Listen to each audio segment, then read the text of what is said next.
Estamos inmersos en la inmediatez y la filosofía es esa capacidad de sustraernos de esa actitud inmediata, pero solo el filósofo puede descubrir las verdades sólidas de la condición humana, de la estructura del universo, las primeras causas de todo lo que hay, el sentido de la existencia humana, hacia dónde se dirige la historia, hacia dónde deberíamos dirigirla, para encontrar en una especie de limbo eterno, encontrarnos con las viejas preguntas, que son las eternas preguntas, aquellas preguntas en las cuales nosotros nos sentimos constreñidos a poder naufragar en la existencia desde la fragilidad de las respuestas, pero son respuestas que una vez que se consolidan encuentran el sentido.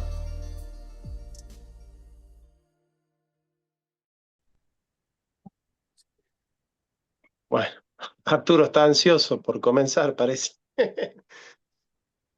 Eh, bueno, estamos ya entrando en Platón, en el Platón de Aristóteles, ¿no? Y uno pensaría que en un libro de Aristóteles, su refutación a Platón y su interpretación del platonismo sería una de las partes más importantes de su filosofía, sin lugar a dudas, ¿no? Todo discípulo eh, conoce al maestro de alguna u otra manera, y creo yo que en este aspecto sí. eh, Nosotros hemos descalificado mucho a Aristóteles en cuanto al lector de los presocráticos, ¿no? Hemos dicho que Aristóteles no es un buen lector de los presocráticos. Pero creo que con respecto a Platón es distinto. Primero porque, como ya sabemos, Aristóteles estudió 20 años con Platón, ¿no? Yo ya les expliqué, en la Academia de Platón, eh, vos estabas 10 años estudiando con Eudoxo, eh, la parte científica y matemática del conocimiento, y los otros 10 años la parte más filosófica y metafísica, digamos, ¿no? O sea que Aristóteles estuvo estrictamente al lado de Platón 10 años, pero en la Academia de Platón 20, ¿no? Pero bueno, ¿quién conocería poco la filosofía de Platón estando 10 años al lado de su maestro todos los días? ¿No? Entonces, lo que les quiero decir con esto es que el Platón que presenta Aristóteles es un Platón, bueno, bastante fiel a la obra de su maestro. Es más, yo pudiera aventurarme a decir que de alguna manera lo supera porque lo entiende muy bien, ¿no? Uno no puede superar algo si no lo entiende muy bien. Y todo gran maestro es gran maestro porque tiene un discípulo que lo supera. Es decir, una de las condiciones para ser un gran maestro es que tu discípulo te supere. Porque ¿en qué consiste ser un gran maestro? Sino en preparar a tu discípulo. Vamos a suponer que es una carrera, ¿no? De postas. Y el maestro llega hasta cierto punto. Vamos a suponer que el maestro llega hasta acá. Si el maestro no logra que su discípulo llegue hasta acá y lo supere, entonces no es un buen maestro, porque no lo preparó bien a su discípulo. Entonces, una de las condiciones básicas de un buen maestro es preparar para que su discípulo lo supere. ¿Qué significa acá que lo supere? Que entienda mejor las problemáticas y que esté preparado para dar un pasito más, ¿se entiende? Todo discípulo tiene que dar un pasito más, si no, no es un discípulo. Es decir, si yo soy discípulo del padre Méndez y repito todo lo que él dice y no doy un pasito más, yo no soy buen discípulo. Y si él no me prepara para que yo lo iguale, si yo tengo las condiciones, él no es un buen maestro. Y todo gran discípulo que supera a su maestro, justamente lo hace famoso a su maestro por haber sido superado, digamos, ¿no? Y la mejor honra que le puede hacer un discípulo a su maestro es superarlo, ¿no? Esto es bien hegeliano, ¿no? esta idea de que, de la Aufhebung, ¿no? De que la mejor manera de asimilar algo es superarlo, es llevarlo a una nueva instancia, digamos, ¿no? Es una honra para el maestro que un discípulo lo supere. Ahora, una cosa es superarlo al maestro y otra cosa es decir cualquier cosa, ¿no? Vamos a suponer que yo tenga un discípulo que diga, no, yo digo algo distinto a Jonathan, ya lo superé. No, superarlo es responder al planteo de una mejor manera. No, no todo planteo nuevo es un mejor planteo. Ahí me dicen, Arturo, que hay personas que están teniendo problemas para entrar, pero no lo sé. Vos chequeá y fíjate. Bueno, Alonso, querido, mi amenuense favorito, y único amenuense, ¿en qué parte nos quedamos? Mm. La 990B, 990B. Bueno, podemos comenzar desde la 990B, ahí donde dice, dejemos por ahora los pitagóricos. ¿Te parece que Ah, retomemos de ahí? sí. Para encontrar un poco la unidad. Bueno, acá ya Aristóteles está abandonando su temática con los presocráticos y se va a enfrentar con Platón, ni más ni menos que con Platón. ¿Sí? Entonces, bueno, vamos leyendo y Arturo, ¿podrías preguntar en el grupo? Porque hay gente que me escribe a mí. Escribí en el grupo y decir, si alguien tiene problemas para entrar, no le escriban al profesor, escríbanme a mí, que yo soy el administrador. Entonces la gente ya va a saber con quién tiene que solucionar el problema, que no es conmigo. Bueno, entonces dice,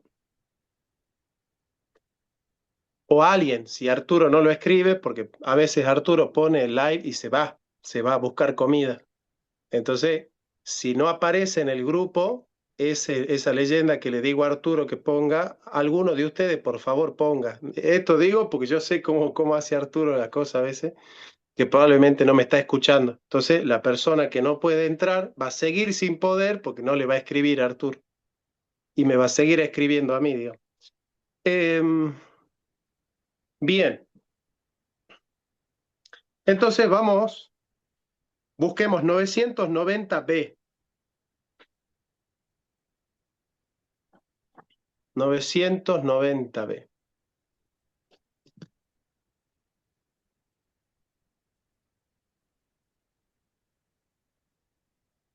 Bien, entonces dice el texto. ¿Estamos todos? Vicky, ¿ya estás vos? Sí, ya estás. Tenés el micrófono apagado, pero por la seña que me hiciste ya estás. Ya estás. Bueno, Gaby, ¿ya estás vos también? Listo. Entonces, comenzamos. Dejemos por ahora los pitagóricos, pues es suficiente lo que de ellos hemos dicho. Aguarden un momentito.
Bien, bueno, justo me llamaron.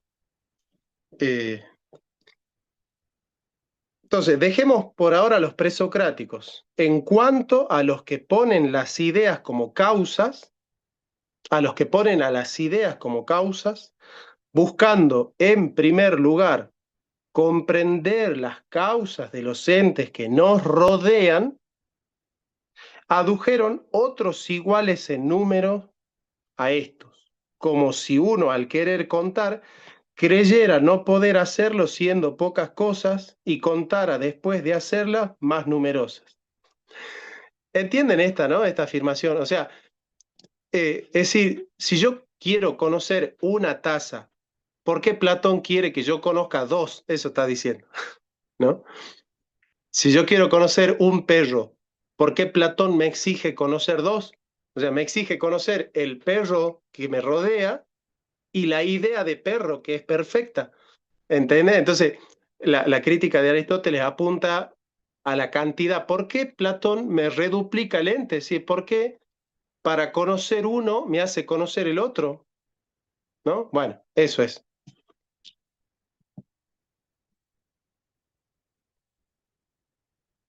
Las especies son en efecto casi iguales en número o no menos numerosas que las cosas de aquí abajo, desde las cuales, al buscar sus causas, avanzaron hasta aquellas, pues en cada caso hay, según los platónimos, algo homónimo y separado de las sustancias, y para las demás cosas hay una común a muchas, tanto para estas de aquí abajo como para las eternas.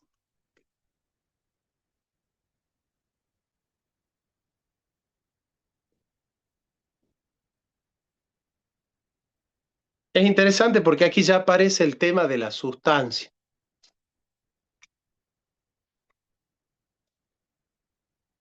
Básicamente, digamos, la pregunta que está enfrentando Aristóteles acá es el ontos on, ¿no? El famoso ontos on, que significa ¿qué es lo realmente real? Y la palabra realidad para la filosofía tiene una carga muy, muy importante, ¿no? Podríamos decir que es una de las preguntas filosóficas más importantes, la realidad. ¿Por qué? Porque para Kant realidad es la esencia.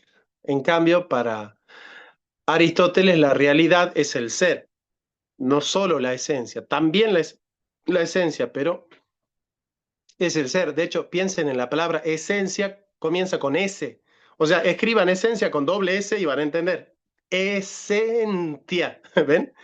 Es aquello que está siendo, ¿ven? Bueno, eh, y que implica el modo de ser de eso que está haciendo, digamos. La esencia es el modo de ser de aquello que está haciendo, ¿no? Bueno, ese es un concepto de esencia ya muy, muy maduro, muy desarrollado.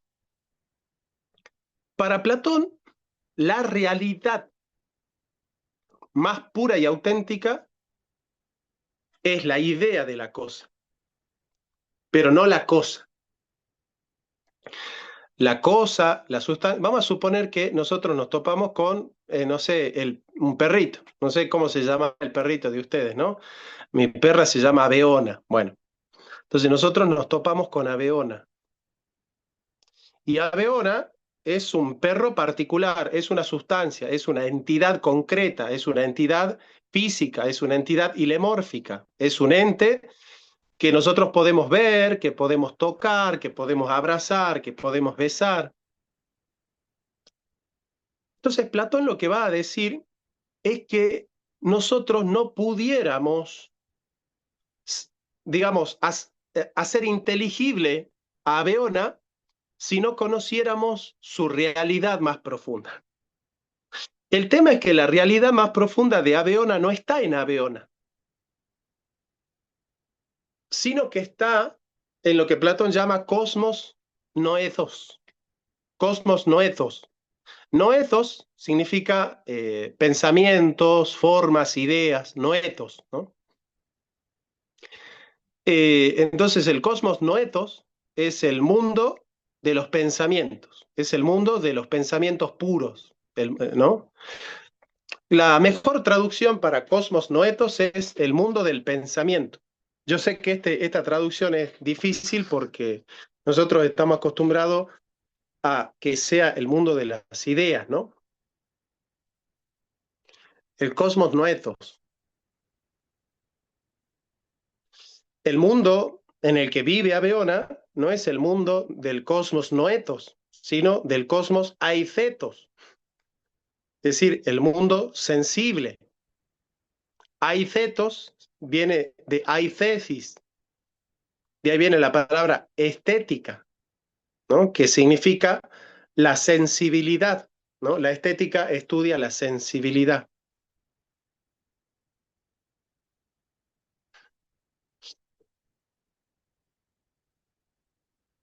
Pues bien, pues bien. Entonces, Platón tiene un orden descendente que relaciona la idea con la cosa y un orden ascendente. Por el orden descendente, la idea la formatea a la cosa para que exista. Entonces, la cosa, la abeona concreta es ecentia. Ecentia. ¿Qué significa ahí ecentia o usía? Sería usía, no en términos de hipokeimenon, en Platón, usía vendría a ser como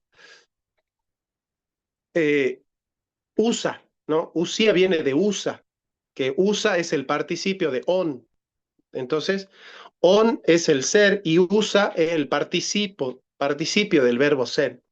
Entonces, usa vendría a ser la traducción griega de la palabra ecentia. Usa en griego es ecentia en latín, ¿sí? Y on en griego es ese en latín. El pretérito perfecto del on es einai. Einai es el ser. On es ser puro, on, ser. Y einai es el ser, digamos, einai. Y usa es el participio del verbo ser. Entonces, cuando Platón utiliza usía, utiliza usía entendiendo por usía usa, ¿sí? Y no, eh, ¿cómo les puedo explicar? ¿Me dejan ir al pizarrón así les explico algo? ¿Sí? Vean. Porque es algo filológico que tienen que saber para entender estas cosas. Necesito hacerles una filología. No lo tenía pensado hacer, pero ¿por qué no? Aguántenme que mi pizarrón está allá en el patio.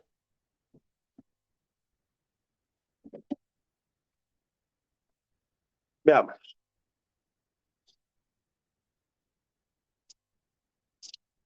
Entonces,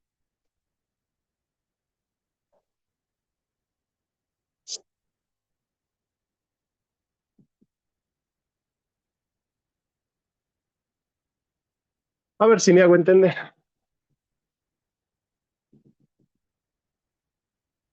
Esta es la primera clase de filología que tomé en la universidad. Díganme si ven el pizarrón, por favor. Sí se ve, ok. Entonces, on es ser, ¿no? ¿Ven ahí? ¿Sí? On. ¿Sí? El participio del verbo ser en griego, ¿saben cómo se escribía originalmente?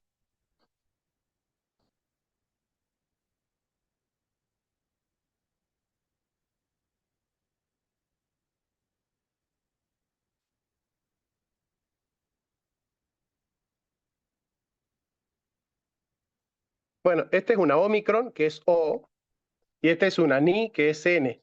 Ese es on, ¿sí? Omicron ni. Y esta es una omicron, que es una O, una ni, que es N, una sigma, que es S, una iota, que es I, y una alfa, que es A. Entonces, ¿qué dice ahí? Pronuncialo, Alonso, o César. Oncía. César. Oncía. Oncía. Oncía. Esta es la primera palabra que se registra del verbo ser en la Ilíada de Homero. Si mal no me equivoco, es el canto 43. Esto lo explica Heidegger en su curso sobre Aristóteles, sobre la naturaleza en Aristóteles. El canto 43 de la Ilíada. La primera vez en la historia que tenemos registro que aparece la palabra usía es en el canto 43 de la Ilíada de Homero. Oncía. Pero ustedes saben que todas las palabras sufren una evolución y un cambio, ¿no? El primer cambio que sufrió fue en Pitágoras, donde se conserva la Omicron, pero la ni se convierte en Y. Esta es una Y. La ni se convierte, muchas veces, muchas palabras griegas convierten I en Y. Perdón, ni en Y, ¿ven? Porque la ni es así y la Y es redondita, no tiene punta, digamos. ¿Entienden la diferencia, no? Bien. Se conserva la sigma y se borra la iota, se suprime, se llama iota suscrita. O sea, se suscribe la iota, se la ponía acá muchas veces. Entonces, quedó USA. ¿Y qué significa USA? Lo siendo. Lo siendo.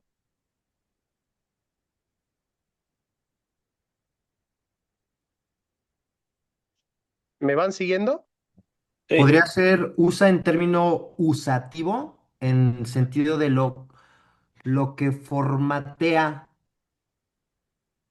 no, el formato, lo que Sí, formatea y lo claro. formateado. Sí, es lo formateado por el formato, claro. Eso. USA, lo formateado por el formato, pero en el modo de la facticidad, digamos, en el modo de lo concreto. USA es la forma concreta. Digamos, si on es forma pura, USA es forma concreta, ¿se dan cuenta? ¿Me van siguiendo? Esta es filología pura, ¿no? Sí. Filología de universidad, de carrera de filosofía, digamos. Bueno, a la vez, on es ser. ¿Ven? On es forma y ser. Después hay todo un enigma con estas dos cosas, ¿no? Porque los tibetanos y los budistas y todo eso con este on, vieron que ellos hacen om. Bueno, pero igual, no, esto no voy a entrar en la mística ahora. Nos quedamos en el on. No quiero que se pierdan. Entonces, usa es forma concreta. Y Aristóteles recupera, y Platón recuperan usa, pero la restituyen a la iota suscrita, la vuelven a colocar al lado. Entonces queda usía. Para Platón, usía es presocrática, o sea, es la forma concreta.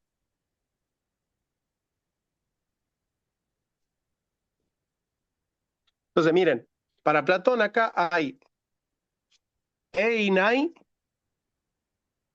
y ei2, ¿ven?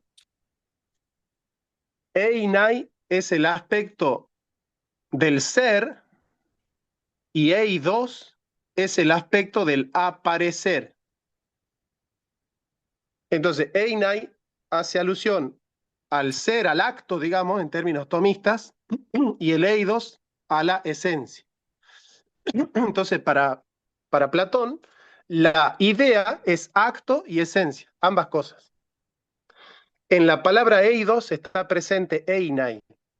Einai es ser y eidos es forma. Santo Tomás le va a llamar ese.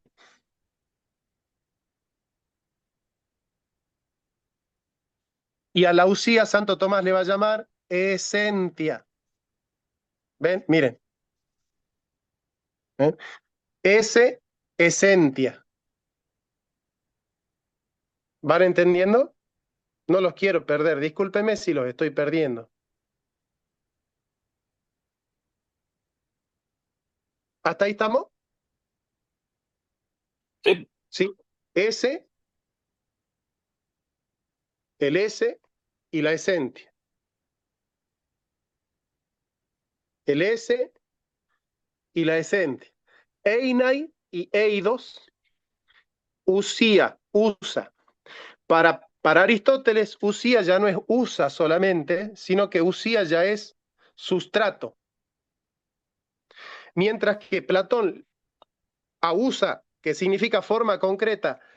Para Platón, lo importante de usa es la forma.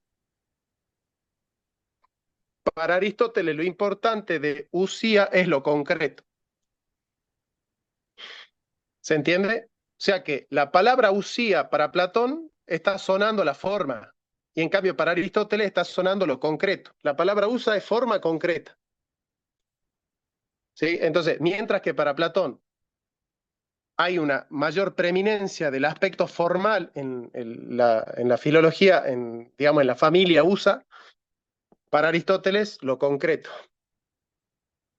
¿Estamos en eso? Entonces, Platón dice, por cada usa hay un eidos. ¿Ven? Por cada esencia hay un S. Por cada cosa concreta hay una forma. Por cada usa, un eidos. Bueno, esto es explicar a Platón de manera filológica. Esto lo aprendí de un libro de Riquet que se llama El ser, la sustancia y la esencia en Platón y en Aristóteles. Bueno, avancemos. Ahora sí ya voy de nuevo a mi estudio para que continuemos.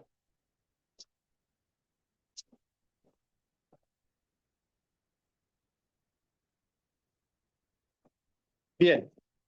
¿Preguntas hasta acá?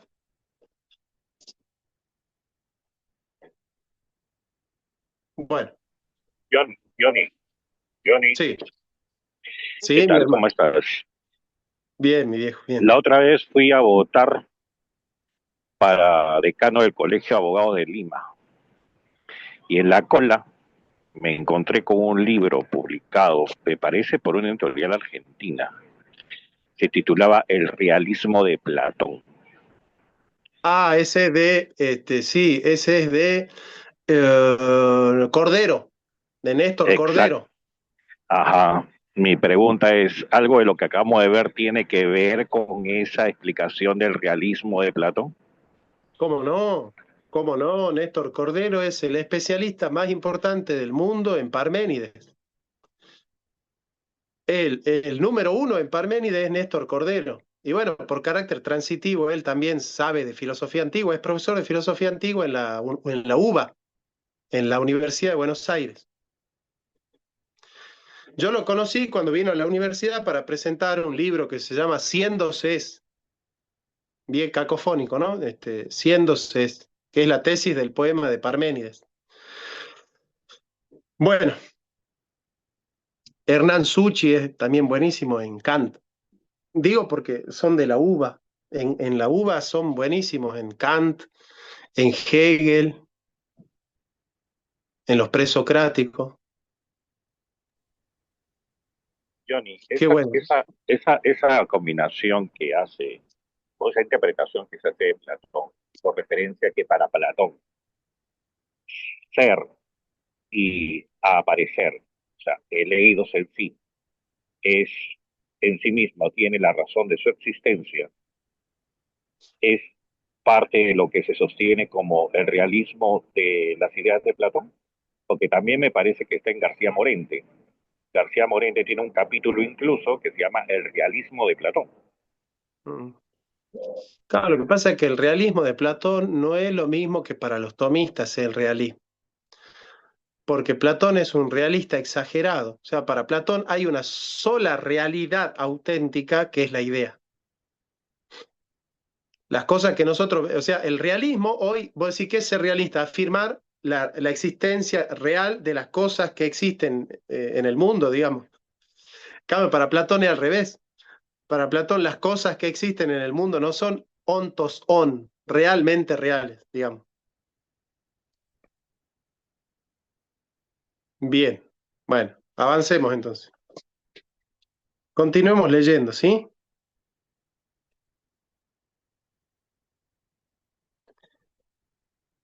Además, de ninguno de los modos en que tratamos de demostrar que existen las especies resultan evidentes.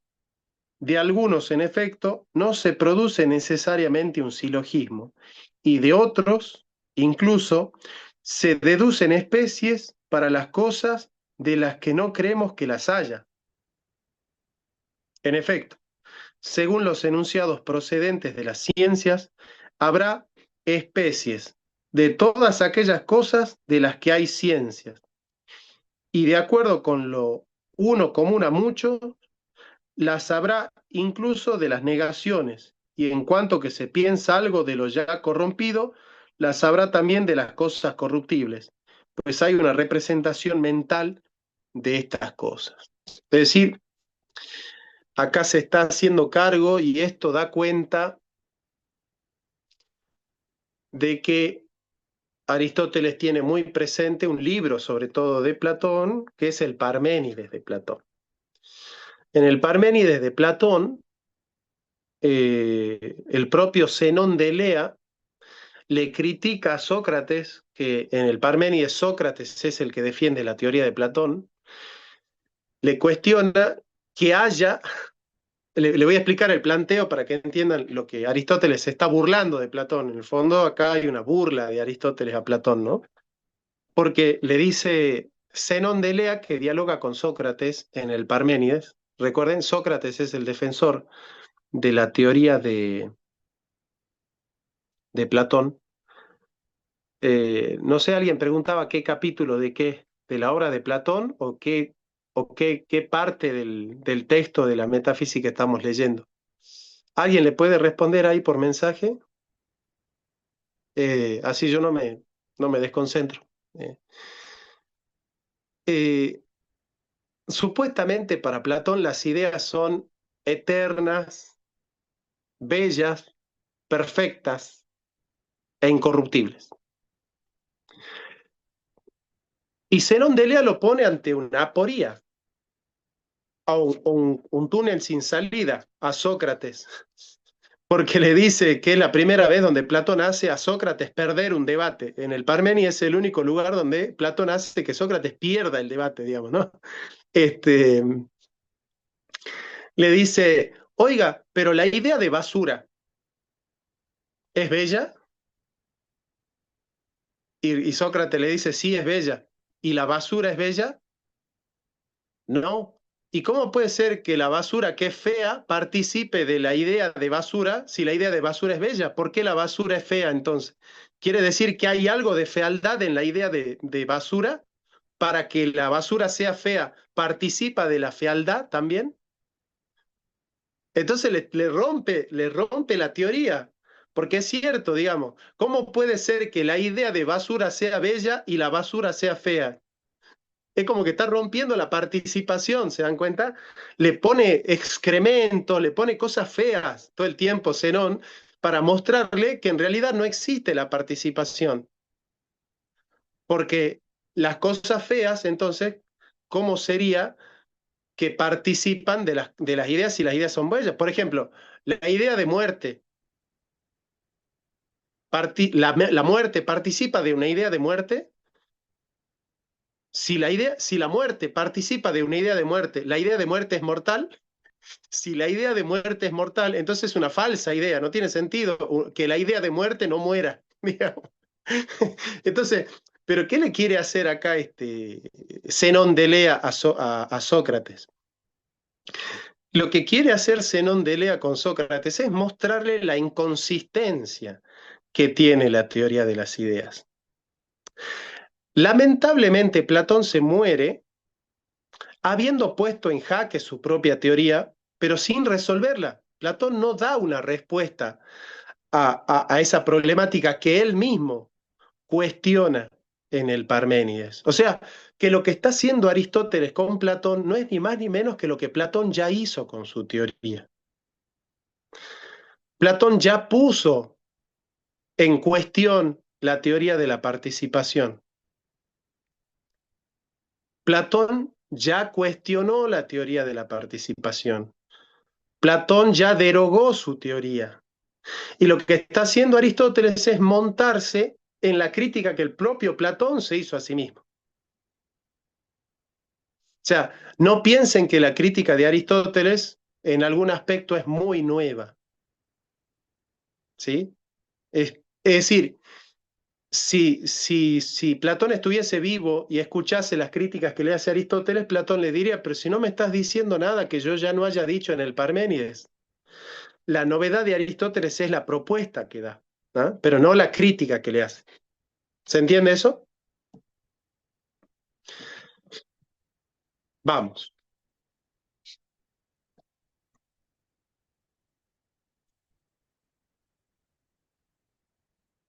Más aún, los enunciados más rigurosos tratan, unos, de establecer ideas de los términos relativos, de los cuales negamos que haya género en sí, y otros aducen el tercer hombre. En suma, los conceptos acerca de las especies destruyen cosas cuya existencia preferimos a la existencia de las ideas. De ello resulta, en efecto, que no es primero la díada, sino el número, y que lo relativo es primero a lo que es por sí, y todo lo que algunos, siguiendo la doctrina de las ideas, opusieron a sus principios.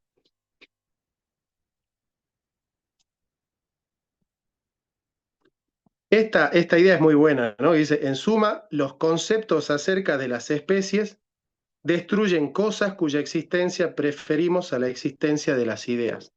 Antes que nada, vamos a analizar el tema del tercer hombre, ¿no? Que es un gran tema de la filosofía y bueno, y es algo que está presente en la crítica que le hace Aristóteles a Platón. ¿Alguna vez han escuchado algo del tercer hombre? ¿En qué consiste la crítica del tercer hombre? César o Gabriel, vos que estás ahí Claro, estudiando filosofía. es la crítica que se hace para evitar, en otra parte, la duplicación innecesaria de ideas. Eso es más o ¿Y en menos qué, lo que sostiene. y en qué consiste, según vos? Que si nosotros tenemos dos hombres diferentes y queremos plantear la idea de un hombre, la idea del hombre perfecto, el hombre modélico, el arquetipo del hombre, después tendríamos que formar una idea adicional que estaría, digámoslo así, en intersección del primer hombre con esa primera idea y de ese segundo hombre con esa idea, con lo cual multiplicaríamos innecesariamente las ideas. Bien. ¿Cómo lo resuelve este tema? Primero les pregunto eso y después les explico el tercer hombre. Bueno, como no entienden el tercer hombre, no van a saber cómo lo resuelve Aristóteles al tercer hombre. El tercer hombre consiste en que César y yo somos diferentes, pero compartimos una misma propiedad. Esa propiedad con respecto a César y yo es un tercero, pero a la vez hay algo de la humanidad que comparten también los animales. Entonces hay que reduplicarla de nuevo para hacer que César y yo participemos de la idea de hombre, pero a la vez el hombre tiene que participar de la idea de animal con otro animal. Entonces siempre tiene que haber otra idea arriba de la cual las especies participan. Recuerden que las diferencias específicas se resuelven en las especies en los géneros en la sustancia y así, ¿no? Entonces, como que siempre tendría que haber una nueva realidad de la cual las diferencias encuentren su homoiusio, su semejanza, ¿no? Su homoiusio, su semejanza, digamos, ¿no? Entonces, claro, esto lo lleva a Platón a decir, bueno, pero esto no termina más. Entonces, en el Parménides busca la idea de la cual todas las demás devienen, de la cual todas las demás participan, ¿no? Y bueno, tiene problemas porque si es una idea, ¿cuál es esa idea? La idea de ser, pero si es la de ser, no es la de uno, entonces son dos. Y si es la de uno, no existe, porque entonces es uno y ser. Si el uno es, entonces ya hay dos ideas. Bueno, entonces ¿cuál es? Pero si no es belleza, entonces qué fea. Y bueno, pero si no es una, y bueno, pero listo, no puede salir. Es decir, no puede salir. Entonces, el problema es que Platón quiere resolver ontológicamente algo que para Aristóteles es lógico. Y lo resuelve con el analogado principal. Es decir, nosotros componemos y dividimos, pero con la razón. La realidad no está compuesta, la realidad es simple. O sea, las cosas son lo que son, digamos, ¿sí? Y tienen su propia esencia.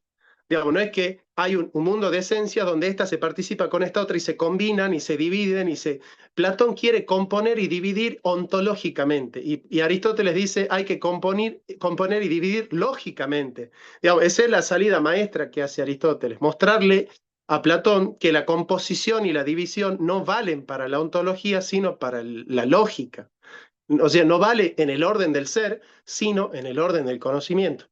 Esta es la gran crítica que le hace Aristóteles a Platón. Este es el argumento por el cual Aristóteles es superior a Platón, digamos, ¿no? Todo lo que pueda decir Aristóteles con respecto a Platón es importante en virtud de esta cuestión, de esta corrección que le hace Aristóteles a Platón.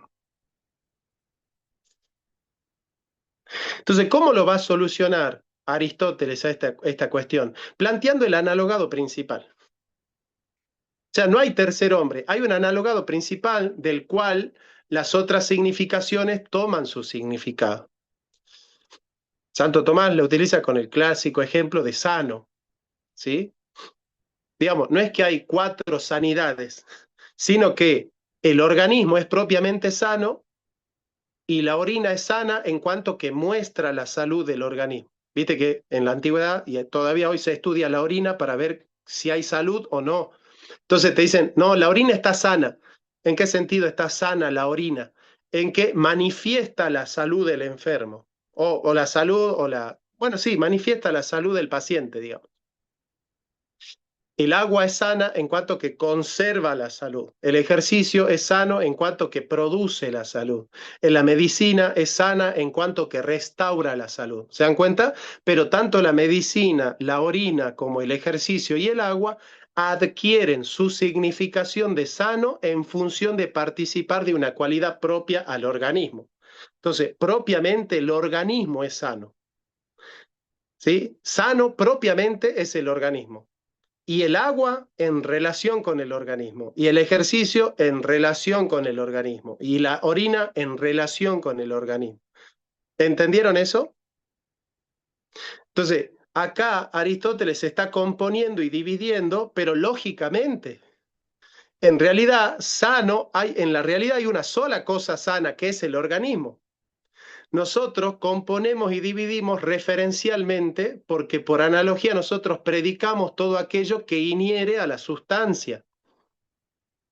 Entonces hacemos que lógicamente la orina participe de la salud, pero la orina ontológicamente no es sana. Lo ontológicamente sano es el organismo. ¿Sí? La orina es ontológicamente sana de manera accidental, no de manera sustancial. De manera sustancial solo es sano el organismo.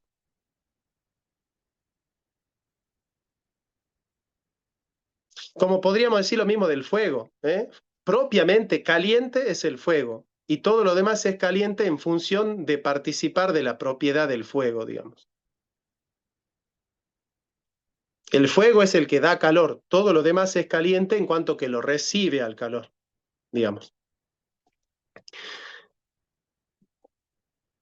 ¿Entienden lo que les estoy diciendo? O sea, acá el problema es que para Aristóteles hay que componer y dividir lógicamente, pero en la realidad hay una sola. Platón, como no compone y divide metafísicamente, comienza a dividir la realidad todo el tiempo y la divide y la divide. ¿Por qué? Porque siempre tiene que encontrar el analogado principal, pero no como analogado lógico, sino como metafísico. Es decir, necesita encontrar aquella idea de la cual todas las otras ideas adquieren su propiedad, digamos. Aristóteles no. Aristóteles dice cada realidad es distinta a la otra y adquieren su unidad en función de las especies, los géneros y las diferencias específicas, digamos. Entonces, Aristóteles sería como un realista en el sentido de que supone que digamos, la USA tiene su propia usía. Sí, la USA tiene su propio eidos. El eidos es la constitución formativa que la formatea, como diría César ahí, que la formatea la cosa, digamos, ¿no? Pero la cosa formateada y el formato forman parte de la misma usía, digamos. No existe el formato y lo formateado como dos realidades ontológicamente diferenciadas. las descompone la razón divide la esencia y el ser, pero lo hace para poder pensarlo, pero en la realidad, en el ente, no están divididos el ser y la esencia, ¿se dan cuenta? Eso es lo que Platón no entiende. Por eso Platón quiere unir ser y esencia, pero no en la usa, sino en el eidos. Querido César. Entiendo, Johnny. O sea, resumiendo, sería algo así como la realidad es esto y aquello, ¿cierto? La realidad es una sola, está en la materia, ¿no es cierto? Solamente que en la realidad está tanto lo particular como lo general, ambos fusionados, sin necesidad de dividir las realidades o plantearse dos mundos distintos. Claro, totalmente. Totalmente, César. Muy bien. Así tal cual es. Vamos con Gabriel y después con Alonso.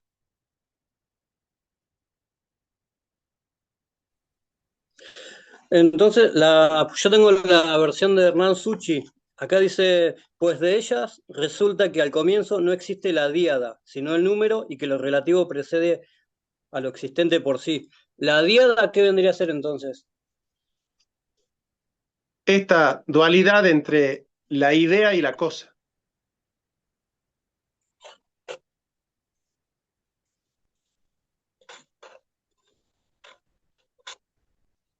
Lo primero es la idea de número, y de la idea de número surge el 2, de la idea de número surge el 1, del 1 surge el 2, del 2 el 4. O sea, Platón va descomponiendo así, ¿viste? Va diciendo, la idea de 1 es más importante porque de la idea de 1 viene la de 2. Y la de 2 es más importante que la de 3 porque es 2 más 1, y así empieza a descomponer toda la realidad. Platón se vuelve loco, Platón, porque, claro, quiere hacer en el orden del ser aquello que en realidad es del orden del pensamiento, ¿no?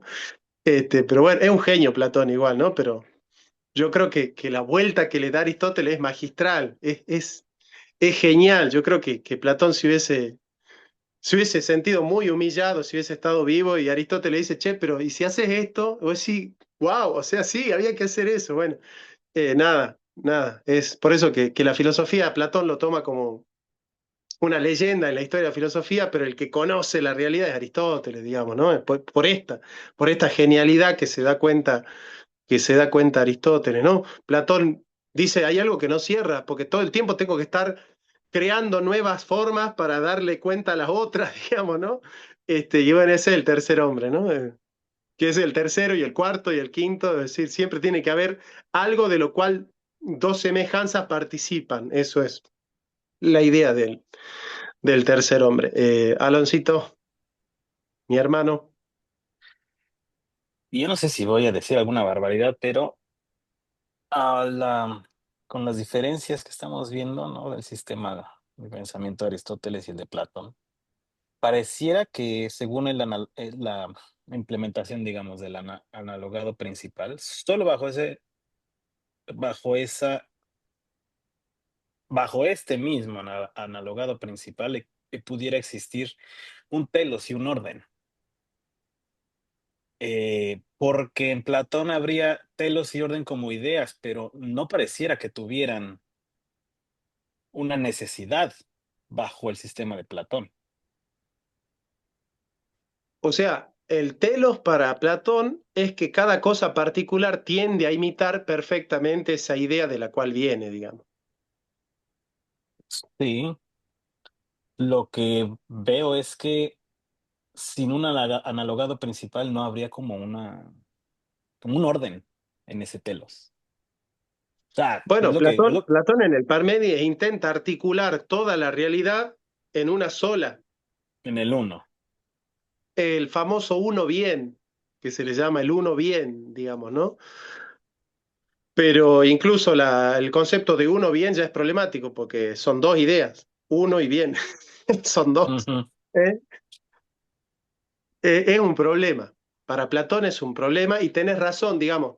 No habría propiamente una causa final si no hubiese una precontención resolutiva en la unidad del ser, digamos, ¿no? Que es lo que encuentra Santo Tomás. No sé si vas a eso, ¿no? A la resolutividad del ser. Sí, bueno, no sé si, o bueno, no soy experto en Santo Tomás. Supongo que ahí sí se resuelve, pero me quedó esa idea porque tenemos en cómo resuelve Aristóteles tal, hay un analogado principal, el analogado principal que digamos soporta, ¿no? Hacia lo que todos participamos, pero entonces también habrá una organización del principio y del final. Si eso resuelve lo que existe en Platón, entonces Platón tampoco tendría ni un orden, ni un telos, al menos no como sistema, sino que existen sí, pero no Ah, sí, pareciera que sí, claro, hubiera claro. dentro No, no, del no, no hay, sistema completo. no hay un sistema en el sentido este, ¿no? De articular todo y resolverlo en la unidad del espíritu, diría Hegel, ¿no? O del ser, así. Propiamente sistema de pensamiento, no, no, no. Y Aristóteles tampoco. Digamos, con la característica de sistema, lo que podríamos llamar un sistema de filosofía, Hegel te diría solo Santo Tomás y yo. Un sistema. Y Suárez, bueno, pero Suárez, es increíble Suárez. Algún día les voy a dar un curso sobre Suárez, porque es impresionante el tipo, la precisión lógica y la precisión filológica que tenía es profesional, es un profesional de la filosofía. Suárez es un profesional, o sea, él cada palabra la rastrea en su origen, va estudiando qué significa esa palabra en cada filósofo y la va rastreando así y hace todas distinciones y nada, es aprender a pensar con Suárez es fascinante, es otra cosa Suárez, tiene el oficio de pensar, es muy profesional, digamos, en su, más que escoto, más que escoto. Camila, perdón que te haya tardado tanto en darte la palabra. No, profe, gracias. Profe, cuando usted dice la razón divide, pero en el ente no está dividido. O sea, nuestra mente puede distinguir la esencia, o sea, lo que algo es, el ser, el hecho de existir, pero pues en la realidad concreta no está separado en el ente. ¿Por qué? Por ejemplo, yo, no hay una parte llamada esencia, ni otra parte llamada ser, pero es una unidad y pues lo que es en sí es una como una división mental. Sí. O O sea, sea, sí Sócrates, estoy en lo correcto.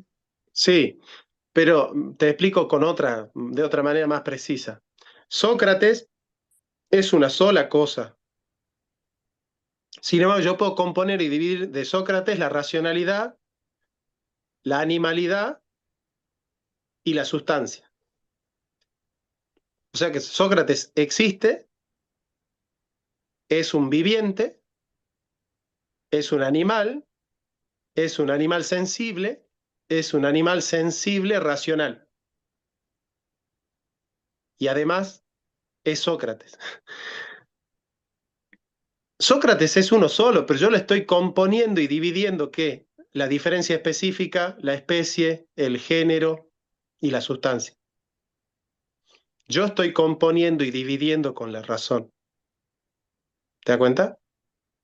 Sí. O sea, lógicamente la animalidad y la racionalidad no son lo mismo, ¿o sí? Lógicamente. Pero en la ontología de Sócrates son la misma persona, o sea, forman parte del mismo ser. La racionalidad y la animalidad confluyen en una sola sustancia. Entonces, en la realidad hay un Sócrates, pero yo puedo componer y dividir de Sócrates el género, la diferencia específica, la especie. ¿Me entienden? Sí, profe, gracias. Platón, Platón quiere, por cada vez que compone y divide, quiere un modelo de idea. Por cada vez que compone y divide, él quiere encontrar un correlato ontológico. Entonces comienza a dividir a lo loco y comienza a multiplicar a lo loco. Es un error muy grave el que comete Platón. Es muy grave ese error. Filosóficamente es muy grave. Por eso les digo, si Platón estuviese vivo, la crítica que hace Aristóteles es vergonzosa, es una crítica, eh, ¿cómo les puedo decir? Es vergonzosa, es humillante, es decir, es un error gravísimo. César, ¿querías decir algo, mi hermano? Ah, perdón, había dicho que... Bueno, qué apasionante, ¿no? Estamos viendo acá entonces cómo Aristóteles descubre los problemas de Platón, ¿no? Bueno, continuemos entonces. Les quería explicar esto con Kant, que me resulta fascinante explicar con Kant este aspecto, dice. En el 18, dice, en suma, los conceptos acerca de las especies destruyen cosas cuya existencia preferimos a la existencia de las ideas. De ello resulta, en efecto, que no es primero la diada, sino el número, o sea, acá lo que le está diciendo Aristóteles, que después la crítica que va a hacer Kant a esta idea idealista del ser y de la esencia, en la crítica Razón Pura hace esta crítica Kant, ¿no?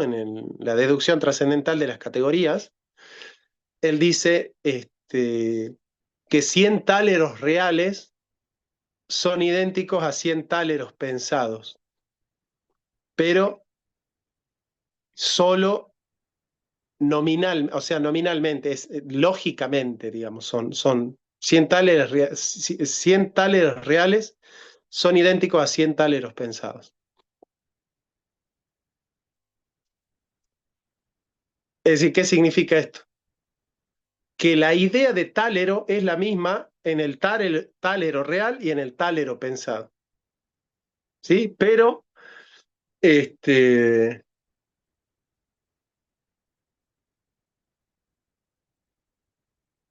problema ahí, y es lo que le dice Aristóteles, que es la crítica realista a este tipo de pensamiento, que se resume en el ser no es un predicado real. El ser no es un predicado real.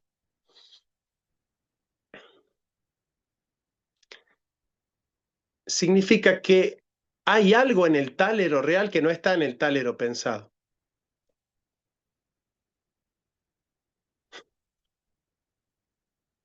Y evidentemente, si yo le debo $20 a Gustavo, Gustavo no quiere que yo le devuelva $20 pensados. Quiere que le devuelva $20 reales, digamos, ¿no? Los pensados no le van a cambiar su economía. Es decir, Gustavo, yo soy kantiano y te devuelvo $100 mentales, ¿no? Así como, este, ¿eh? Eh,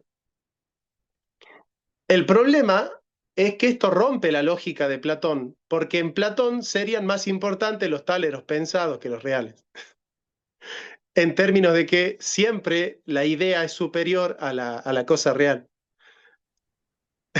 O son más reales. Por eso, pero son más reales y son más preferibles. Pero yo te pregunto, ¿vos preferís a tu mujer un beso pensado o un beso real? El ¿Te beso das da. cuenta? Claro, ¿te das cuenta? O sea, nos remite un poco a esta nostalgia de cuando éramos chicos que hablábamos el amor platónico, ¿no? ¿Qué significa el amor platónico? El amor platónico, ¿viste? Todos cuando éramos chicos tuvimos un amor platónico, ¿no? Las chicas, los chicos, ¿no? ¿Qué era ese amor platónico? Decir, che, yo te beso en mi mente, pero en la realidad no te puedo dar un beso, no te puedo dar un abrazo en la realidad, ¿no? Es como que te beso mentalmente, ¿no? El problema es que Aristóteles dice, esto rompe con la lógica de que nosotros preferimos las cosas reales, no las cosas pensadas. ¿Eh? Es decir, nosotros preferimos siempre los $100 reales que los $100 mentales, ¿no? Entonces, les vuelvo a leer la frase de Aristóteles y se van a dar cuenta la crítica que le está haciendo a Platón. Le está diciendo, no funciona en la realidad la teoría. No funciona en la realidad, no funciona así, ¿no? Nosotros cuando éramos chicos queríamos que el amor platónico se convierta en aristotélico, ¿no? En suma, los conceptos acerca de las especies destruyen cosas cuya existencia preferimos a la existencia de las ideas, ¿se entiende? Es decir, es una crítica, le está diciendo a Platón, escúchame, tu teoría es inaplicable, no la puedo aplicar, porque en la vida no funciona así. En la vida nosotros preferimos las cosas reales a las pensadas, aunque en las pensadas sean más bonitas. O sea, yo puedo pensar en un beso perfecto Pero el beso perfecto que yo pienso nunca va a ser mejor que uno que no sea tan perfecto, pero que sea real. ¿Se dan cuenta? Ahí va. Ahí va. Esa es.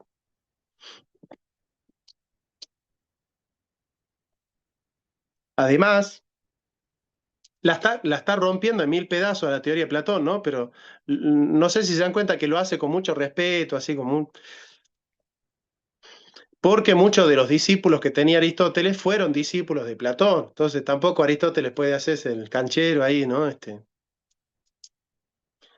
Además, según la hipótesis en que nos basamos para afirmar la existencia de las ideas, no solo habrá especies de las sustancias, sino de muchas otras cosas. En efecto, el pensamiento es uno solo acerca de las sustancias, sino también, perdón, el pensamiento es uno no solo acerca de las sustancias, sino también de las demás cosas, o sea, de los accidentes, ¿no? Y no solo hay ciencias de la sustancia, sino también de otras cosas. Entonces, no solo habría que multiplicar una idea por cada sustancia, sino además una idea por cada accidente que haya en la sustancia. Entonces, por ejemplo, Gabriel es uno solo. Entonces, habría una idea de hombre en el mundo de las ideas, pero además Gabriel tiene un brazo, o sea, tendría que haber una idea de brazo y una pierna, una idea de pierna y un codo, una idea de codo. O sea, habría que multiplicar no solo cada sustancia que existe, sino cada accidente que hay en la sustancia y cada propiedad que hay en los accidentes que hay en la sustancia. Es decir, no terminaría más, siguiendo el esquema de Demócrito, hasta los últimos átomos y las últimas distinciones de los átomos tendrían que tener un correlato en el mundo de las ideas. Y No eso terminaría más. no implicaría también que mañana sería otra, por el cambio sustancial que pudiera tener de un momento a otro. No, porque para Platón el cambio es totalmente accidental. Y el conocimiento no es de lo accidental, sino de lo esencial.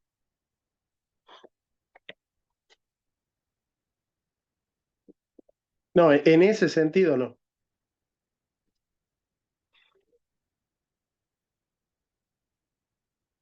En efecto, no son participadas accidentalmente, sino que es preciso participar de cada una en tanto en cuanto no se dice de un sujeto.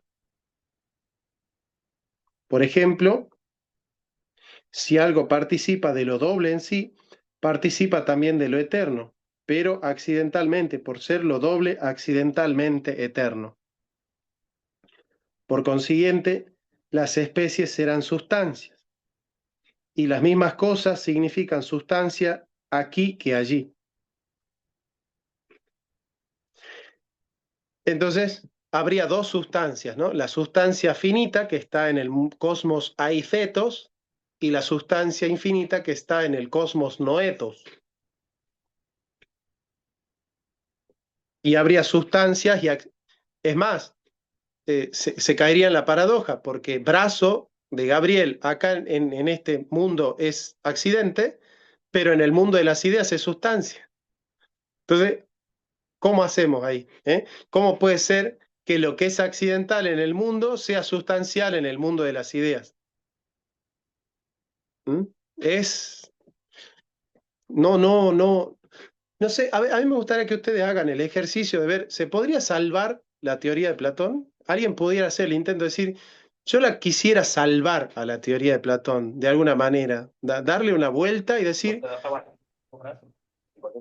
Arturo,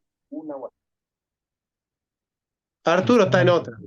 Arturo no Pues está como tomando natura bastante. natural, sin natura naturata, Vos decís con Spinoza, como sustancia, Yo modos sí. de la sustancia. pero eso no es Platón, porque no hay participación propiamente de una con otra. Ah, Hay no. modos de ser de una misma sustancia. No hay dos sustancias en Spinoza. O sea, la natura naturans no es otra sustancia que la natura natural. Ah, Justamente, sí, ¿no? es la crítica que le hace Spinoza a Descartes, que divide la sustancia. Digamos, el movimiento que hace Spinoza con Descartes es el que hace Aristóteles con Platón. Claro, claro. Sí. Exacto. Perdón, Majo, habías levantado la mano y no te di. Ahora te doy. Muchísimas gracias, profesor. Bueno, no es que yo pueda defender la idea de Platón, sino cuando estás mencionando eso, hay una parte en el libro de la metafísica de Aristóteles, del libro séptimo de la metafísica de Aristóteles, no me acuerdo exactamente en qué capítulo, que habla sobre la chatura de la nariz. Dice algo así que no todas las narices son chatas, pero porque habla sobre la multiplicidad de las sustancias. Si le vamos a dar la sustancia también a la chatez de la nariz, estaríamos hablando que existen, o sea, que no hay como una sola forma de nariz, no sé si me estoy dando a entender, sino que habrían muchísimas formas de narices. Cuando hablo a formas me refiero a la formalidad La figura, los accidentes de la nariz. muchísimas gracias por la corrección. Y entonces, no, como que o sea, se multiplicaría la Claro, sustancia. habrían 60 millones de ideas de narices distintas. Exactamente, exactamente. Y entonces eso era más, bueno, eso es lo que me acordé más o menos de lo que dice este libro. Y quería comentar eso, nada más. Pero Claro, claro, claro, claro. Es así, digamos, si Platón no hace la distinción entre sustancia y accidente, por cada nariz distinta tendría que tener su propio modelo en el mundo de las ideas. Y eso forma parte de la univocidad con la cual Platón enfrenta las ideas, ¿no? Esto lo explica un poco Deleuze en un libro que se llama Identidad y Diferencia. Pero bueno, ese libro es tremendamente difícil de leer. Camila. Profe, pues yo diría que, bueno, y si dijéramos, por ejemplo, como decía Santo Tomás de Aquino, o sea, que, por ejemplo, y si las ideas existieran en la mente de Dios, o sea, que no son realidades autónomas, sino más bien como modelos divinos de las cosas así como creadas. Entonces, se pudiera decir como reinterpretarlo. Por ejemplo, Bueno, como que las sí, ideas no existen, perdón, o sea, como que las ideas no existen separadas en un mundo aparte, sino que están, o sea, existen en la mente así como de Dios. No sé si me voy a entender o lo que digo suena muy loco. sí, sí, sí, sí. Lo que pasa es que en Santo Tomás las ideas de la mente de Dios no son otra cosa que Dios mismo. O sea, el hombre es real cuando Dios lo saca afuera. Crear es sacarlo afuera. Por eso de ahí viene existir, es como que está afuera de Dios. A mí me gusta mucho el concepto de creación como que Dios hace que la realidad tenga relativa autonomía con respecto a él. Es curioso porque la participación y la autonomía están en tensión en la sustancia. Es cierto que la sustancia participa plenamente de Dios, pero también es autónoma con respecto a Dios. O sea, crearlo es hacerlo autónomo. Autónomo significa que subsista en sí, no por sí, pero sí en sí. Pero bueno, no nos metamos en Santo Tomás ni en otros temas porque nos vamos a salir de Platón y de Aristóteles y son temas apasionantes, pero que podrían diversificar nuestra comprensión de aquello que queremos entender ahora. Pero ¿te respondí, Camila? Sí, profe. Bien. Continuemos leyendo. Estamos en 991A. 991A. Aloncito, ¿lo tenés al texto para leerlo? Comienza diciendo, ¿qué sentido tendrá afirmar que hay algo aparte de estas cosas? Lo uno común a muchos. Claro, si cada cosa tiene su propio modelo, ¿qué sentido tiene buscar una idea? Si esa idea no daría cuenta más que de su réplica en la Tierra, digamos, no, no. ¿Qué línea me dijiste? 91. 990B, 990B, 36, 35. 35. Oh, no, 991A. Eso es, Ah, 991A. ok. ¿O qué sentido tendría afirmar que hay algo aparte de estas cosas, lo uno común a muchos? Y si la especie de las ideas es la misma que la de las cosas que participan de ellas, será algo común, ¿por qué en efecto entre las diadas corruptibles y las que son muchas pero eternas ha de haber más unidad e identidad de la diada que entre ella misma y alguna en particular? Por otra parte, si la especie no es la misma, serán simplemente homónimas y algo así como si alguien llamase hombre a Calias y a un madero, sin haber visto ninguna comunidad entre ellos. Pero lo que con más perplejidad se preguntaría uno es qué aportan las especies a los entes sensibles, tanto a los eternos como a los que se generan y corrompen, pues no causan en ellos ni movimiento ni ningún cambio. Por lo demás, tampoco sirven de nada para la ciencia de las demás cosas, pues aquellas no son sustancias de estas, de lo contrario estarían en estas, ni para su ser, pues no son inmanentes en las cosas que participan de ellas, que, si lo fueran, quizá parecerían ser causas como lo blanco mezclado a lo blanco.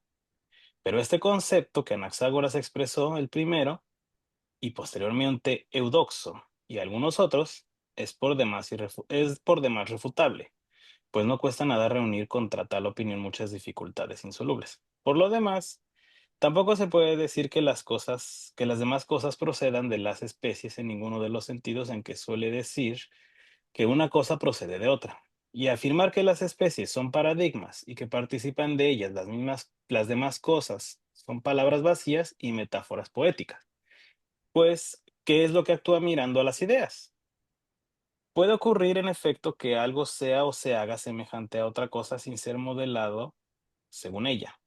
De suerte que, existiendo o no existiendo Sócrates, alguien podría llegar a ser como Sócrates. Y es evidente que lo mismo podría suceder si Sócrates fuera eterno.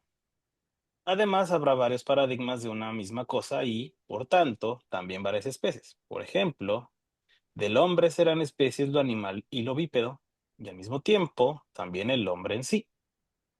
Además, no solo de las cosas sensibles serán paradigmas las especies, sino también de sí mismas. Por ejemplo, el género como género de especies. De suerte que una misma cosa será paradigma e imagen. Bien, Además, hasta ahí. ujú, Es decir, uy, acá, bueno, a ver. Claro, si la idea de perro, si el perro particular participa de la idea de perro, pero la idea de perro no existe, no tendría sentido más que si la idea de perro participara de la idea de ser. Entonces, las ideas también participan de otras para adquirir su propia entidad, ¿no? Entonces, ¿a dónde termina la participación? Pero acá, si la forma está en la cosa, ¿para qué reduplicarla? Y si no está en la cosa, ¿para qué ir a ella? Digamos, si no da cuenta de lo que hay adentro de la cosa, ¿para qué acudir a la idea? Digamos, si para Aristóteles la causa es la causa del movimiento, es decir, aquello que la formatea la cosa particular, que sería la causa eficiente. Platón ensaya una cierta respuesta en el Timeo con el tema del demiurgo, ¿no? Eh,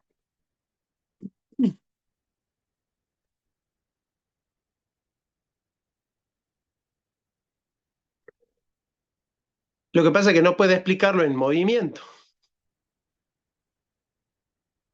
¿Con qué movimiento el demiurgo hace a las cosas, digamos? Si la idea sigue siendo algo en sí misma, ¿qué es lo que hace con las cosas particulares? Porque darle una forma a la cosa particular es que la cosa tenga esa forma. El tema es que en Platón la cosa no la tiene a la forma, participa de la forma pero no la tiene. No es suya, no está intrínsecamente en ella, digamos.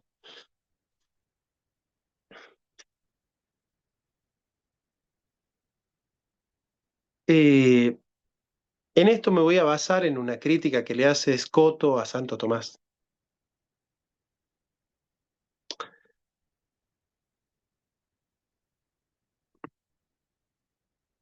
¿Qué libro era?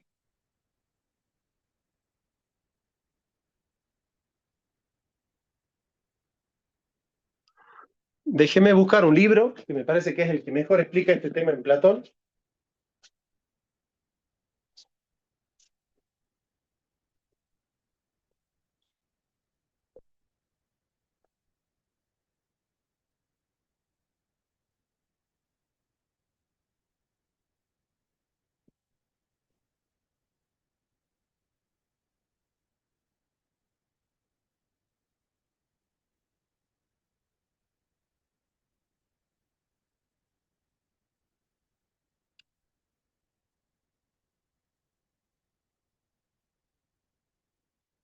Bien, atención.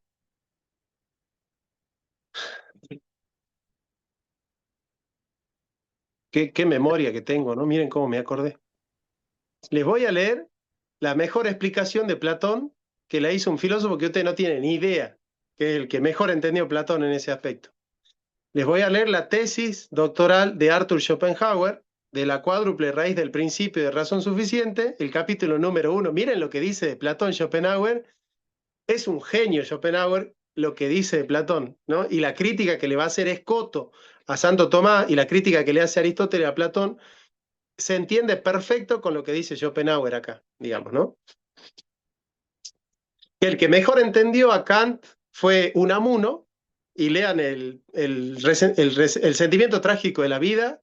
No hay mejor explicación de la crítica de razón pura que ese libro de Unamuno. Y ahora les voy a leer la tesis de Schopenhauer. Miren lo que dice. Capítulo 1, pueden buscarla, no sé si está en internet, de la cuádruple raíz del principio de razón suficiente. A ver, me dicen si está y la ponemos en la pantalla.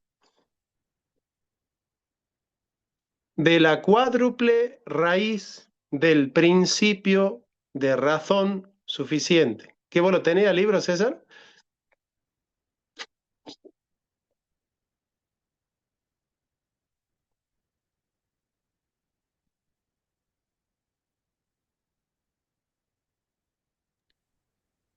¿Está ¿En en qué página internet? es? Sí, ¿en qué página es? El capítulo 1, la introducción, capítulo 1, se llama El método.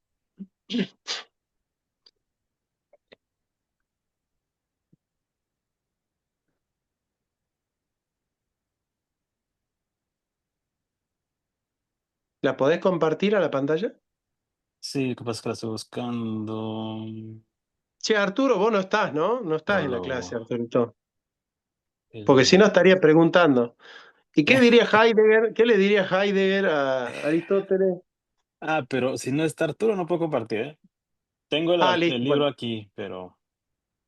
No, Arturo no está. Yo te digo, pues si Arturo estuviera ya estaría preguntando. Bueno, Ujú. este, continuemos. Les leo. ¿Tienen todos el libro? ¿Lo buscaron en internet? No importa. No Sí, hace falta. Me escuchan a mí y ya está entonces. El divino Platón, ahí estamos, ¿no? ¿Todos estamos ahí? El divino Platón y el asombroso Kant unen su poderosa voz para preconizar la necesidad de una regla para el método de todas las filosofías y aún de todas las ciencias en general. Wow. Dos leyes dicen, la de la homogeneidad y la de la especificación, deben emplearse en igual medida sin abusar de la una en prejuicio de la otra, en perjuicio de la otra. La ley de la homogeneidad nos enseña mediante la observación de la semejanza y correspondencia o armonía de las cosas a firmar con ellas especies y a reunir estas especies en géneros basados en alguna semejanza o cualidad común, que sería el tercer hombre, ¿no? Para luego juntar estos géneros en familias y así sucesivamente hasta llegar a un concepto, el más comprensivo que los abarque a todos. Díganme si hay una mejor explicación de lo que hace Platón para formar una idea que esto. Nunca leí yo un texto que explique mejor cómo se forma una idea que lo que dice Schopenhauer acá.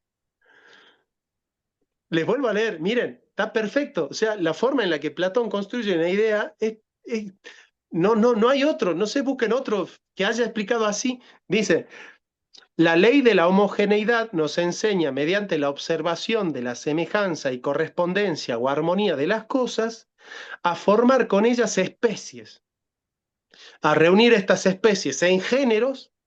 ¿Ven? Que está componiendo, pero ontológicamente, ¿ven? Está componiendo la especie, el género y la sustancia, pero ontológicamente, ¿no?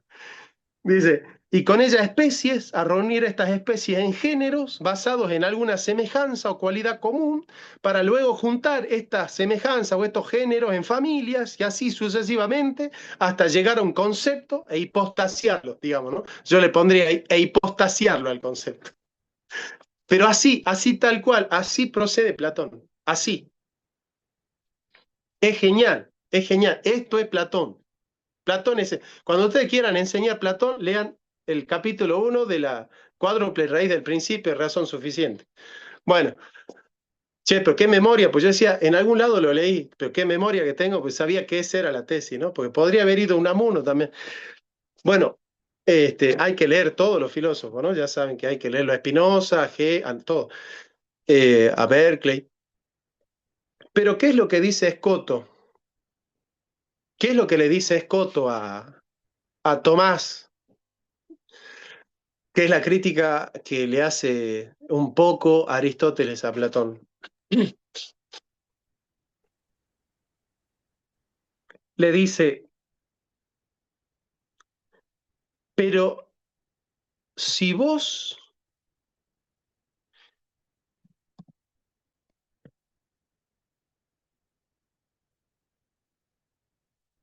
tenés a Alonso y a César acá, ¿no? Alonso y César, que son los únicos que prenden la cámara, son los únicos decentes que prenden la cámara. Y Gustavo, obviamente, Gustavo y Vicky, ¿no? Pero los tengo a ellos dos ahí arribita. Si Alonso y César comparten algo en común, hay un tercero con respecto a Alonso y César, que no es ni Alonso ni César, sino ese tercero del cual César y Alonso participan, ¿ves? Bien. Y Escoto lanza una frase en los Quodlibetales que es genial, dice, conocer la semejanza entre A y B no es conocer ni a A ni a B, sino a un tercero. ¿Se entiende? O sea, para Escoto, el conocimiento propio es el conocimiento del individuo, con sus diferencias. Pero si yo quiero conocer aquello que hay en común entre Alonso y César, ¿puedo conocer lo peculiar en Alonso y lo peculiar en César? No, sino aquello que tienen en común Alonso y César. Digamos, entonces dice Escoto, si yo quiero conocer aquello que hay en común entre Alonso y César, en realidad no estoy conociendo propiamente la eseidad de Alonso ni la echeidad de César, sino la comunidad, el esse comunis, ¿no? Pero no el esse concreto, que el esse concreto, la palabra eche, con doble C, eche, de ahí viene eche homo, ¿no? Aquí está el hombre, es una definición ostensiva, ¿no? Entonces me pregunta, ¿qué es una guitarra? Entonces, eche guitarra, esta es una guitarra, ¿no? Como diciendo algo concreto, ¿no? Entonces, echeidad significa digamos, sería como la forma concreta de la cosa, ¿no? La esencia concreta de la cosa. Aquello que hace que César sea César, no que César sea hombre, sino que César sea César, digamos. La echeidad. Entonces, dice Escoto, si yo tuviera que conocer lo que hay en común entre César y Alonso, no conozco a César ni a Alonso, sino a un tercero, que es el que contiene aquello que hay en común entre César y Alonso, digamos. Entonces, la pretensión de Escoto acá es decir, che, pero hay que conocerla la cosa concreta, dice Aristóteles. Hay que conocerla la cosa concreta. Y la cosa concreta, además, tiene cuestiones que son diferentes unas de otras. Platón nunca puede ir a la cosa concreta porque siempre que quiere conocer reduplica la propiedad en el mundo de las ideas. ¿Cómo zafa Aristóteles de esa? Dice, no, hay que conocer la sustancia en la cual el género es común, y las diferencias específicas contienen ciertos accidentes que inhieren en la sustancia. Género Entonces, específico, género próximo, diferenciación específica, ¿no? exactamente. Y los accidentes que inhieren a la sustancia. Entonces, a partir de los accidentes yo conozco las diferencias específicas que hay en César, en Alonso, y etcétera, etcétera, etcétera. Pero, ¿cómo hago eso? En la sustancia. No multiplicando por cada accidente una idea en el mundo de las ideas. Porque si no, no termino más de conocer la sustancia concreta. Entonces, lo que hay que hacer es recortar ontológicamente el ser y dividirlo lógicamente. Empezar a componer y a dividir lógicamente y descomponer ontológicamente.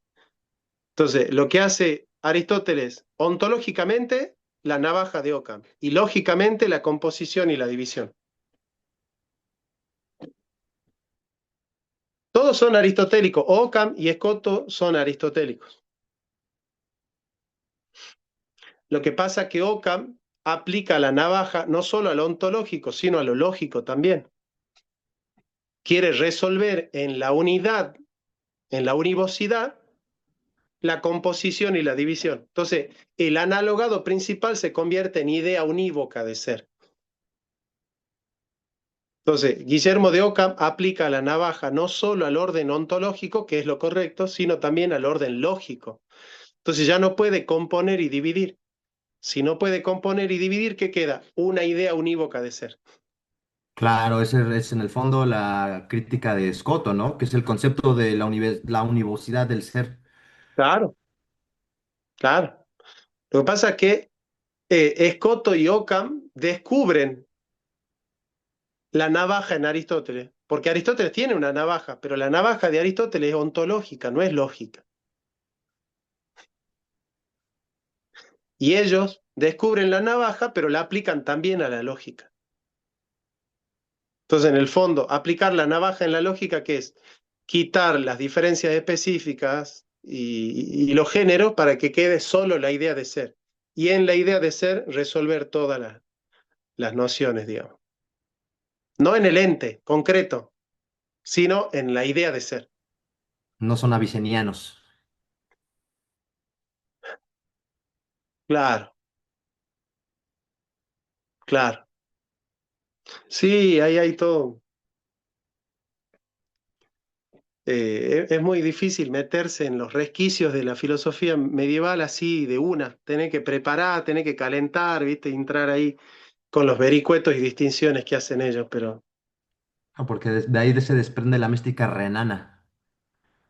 ah, De ahí tal viene cual. Meister Eckhart, de ahí viene todos. Sí, sí, sí, sí. Bueno, continuemos. Ya estamos en terreno hermoso.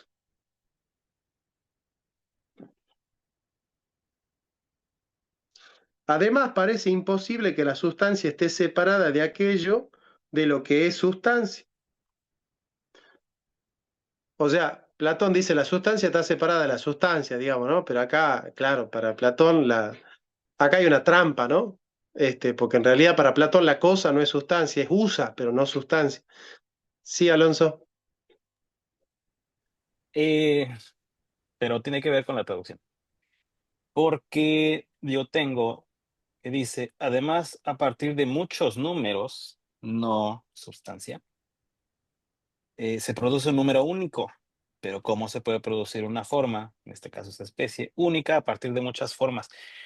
Ya habíamos visto la parte especie versus forma, pero lo que no entiendo es por qué aquí me pone números en lugar de ¿En qué? sustancia. ¿Dónde estás? ¿Dónde estás leyendo?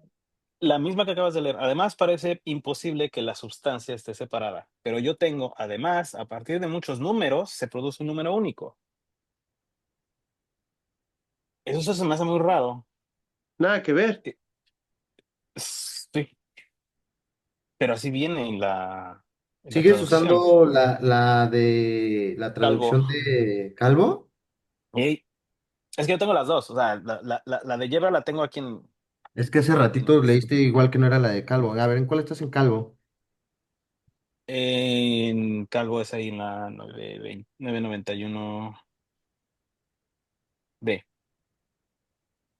Ah, no, espera, No, espera. Sí, además habría de juzgarse imposible que la entidad. que la entidad. Sí. Ajá, Claro. era eso, perdón, era entidad, no sustancia.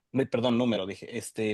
Entonces no sé si es entidad lo que debemos considerar. Yo pienso que es mejor entidad porque acá dice, además parece imposible que la sustancia esté separada de aquello de lo que es sustancia.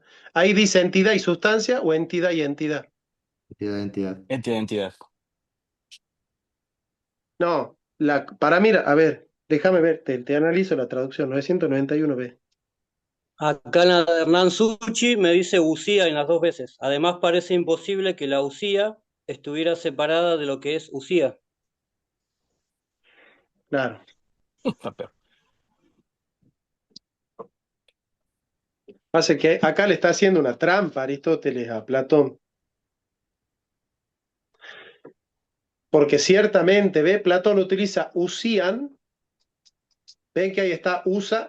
Vayan al griego. ¿Tienen el griego? Sí, sí, sí. Bueno, miren, yo les voy a mostrar acá en el griego. Miren que yo les enseñé, ¿no? El griego, ¿no? ¿Pueden ver ahí o no? Ven que dice usían Bien. y acá dice usía. Para Entonces Platón, sería Platón utiliza usía, pero usía como usa, no como sustancia, sino como, digamos, como entidad. Entonces yo para respetar a Platón, y si es que Aristóteles entiende a Platón, diría, además parece imposible que la entidad esté separada de la sustancia. ¿Entienden? entidad, sustancia. Sí. Para mí esa es la traducción correcta si entendemos lo que dice Platón. ¿Por qué? Porque para Platón acá abajo está la entidad y arriba la sustancia. Platón para burlarse, Aristóteles para burlarse de Platón, que dice, la sustancia no puede estar separada de la sustancia, ¿ves? Como que lo está chicañando, digamos. No puede separar Pero lo mismo, ¿no? no sé si es un problema de la traducción. Si la traducción es correcta y Aristóteles dice que la sustancia está separada de la sustancia, lo está chicañando. Y si la traducción es la que yo digo, lo está respetando y le está haciendo una crítica seria. A ver, ¿alguna otra traducción? ¿Alguien tiene Suchi? A ver, ¿qué dice Gaby Suchi?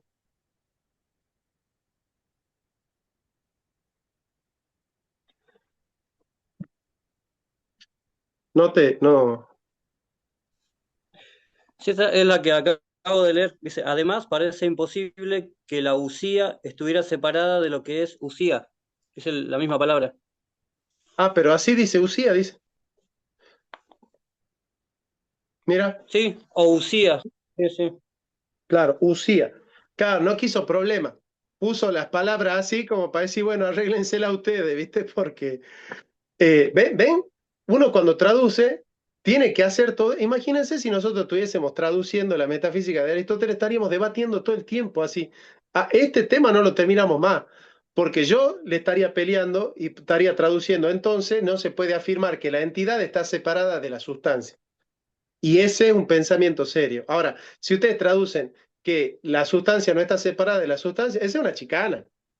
Esa no es una crítica filosófica. Lo que está haciendo es chicañarlo. Profe, Como pero que, mire, diga, perdón, por ejemplo, a mí me dice acá, parece imposible que la sustancia esté separada de aquello de lo que es sustancia. bueno, esa crítica es seria. ¿Ve qué traductor es ese? Ay, profe, perdón, no he Ese es mirado Yebra. así. Ese es Yebra. Pero si yo estoy leyendo Yebra acá. Ah, claro, tenés razón, es Yebra, es Yebra. Sí, se puede entender bien, ¿no? Que esté separada de aquello de lo que es sustancia. Y acá no hay que hacer hincapié en sustancia, sino de lo que es, digamos, ¿no? ¿Sabes que acá en Calvo hay una nota que pone referente a esta parte? Dice, esta objeción es la más grave de todas desde el punto de vista ontológico. Lo que una cosa es no puede darse separado y fuera de la cosa misma. Entonces yo creo que ahí está haciendo Claro, la distinción entre como lo que la cosa es y fuera de la cosa misma. Pero yo no sé claro. si habrá alguna referencia. Está bien, está bien, está bien. No, yo creo que no es una chicana, que es una crítica seria. Porque abajo dice, ¿ven? Por consiguiente, ¿cómo podrían las ideas, siendo sustancias de las cosas, estar separadas de ellas? O sea, ¿cómo pudiera lo que formatea la cosa estar separada de la cosa? ¿Y cómo hace para darle la forma entonces? Claro, claro. Pero, y ahí terminamos con esto, pero en el Fedón se dice que tanto del ser como del devenir son causas las especies.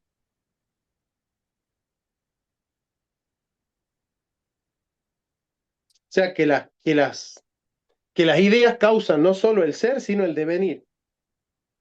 Sin embargo, aunque existan las especies, no se producen las cosas participantes si no existe lo que será motor, la causa eficiente, ¿no? Y se producen muchas otras como una casa y un anillo, de las cuales no admitimos que haya especies. Por lo tanto, cabe evidentemente que también las demás cosas sean y se produzcan por causas semejantes a las ya mencionadas ahora. Bien, ahí nos va a quedar.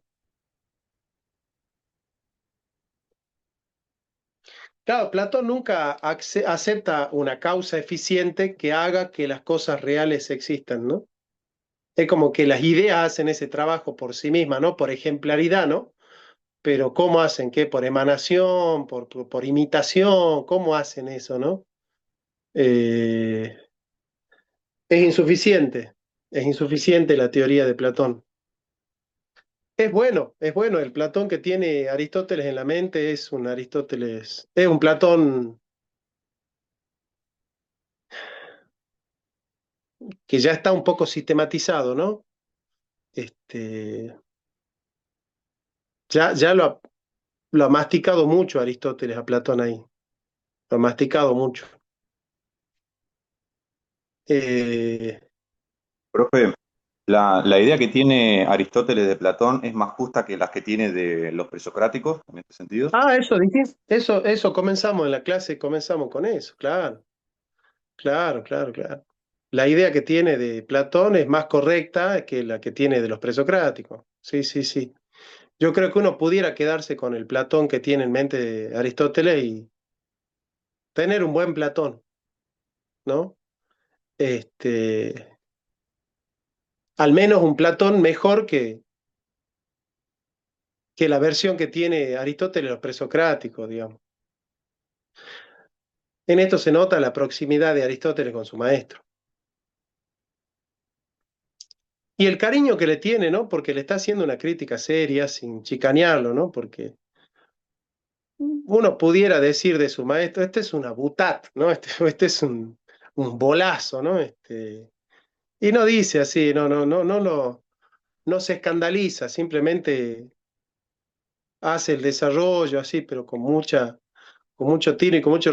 Digo, la verdad es porque muchos de los seguidores de Aristóteles fueron discípulos de Platón, así que si Aristóteles se ponía también así muy duro, probablemente muchos de los seguidores de él también no lo hubiesen seguido, ¿no? Es decir, aparte Aristóteles es una persona seria, por eso me parecía que no era una chicana, ¿no? Bueno, preguntas, dudas, algún aporte. ¿Está lindo el Platón de Aristóteles o creen que está aburrido? Está entretenido, ¿no? Che, lean a Suárez y a Escoto. Lean los cuodlibetales de Escoto. A ver si entienden algo. A ver si alguna vez me animo a dar un curso de Escoto para que leamos a Escoto. ¿Alguien lo leyó a Escoto? ¿Alguien se sentó a leerlo a Escoto así? Un Oh, poquito de las difícil, ¿eh? ordinatio. La ordinatio. Sí, sí.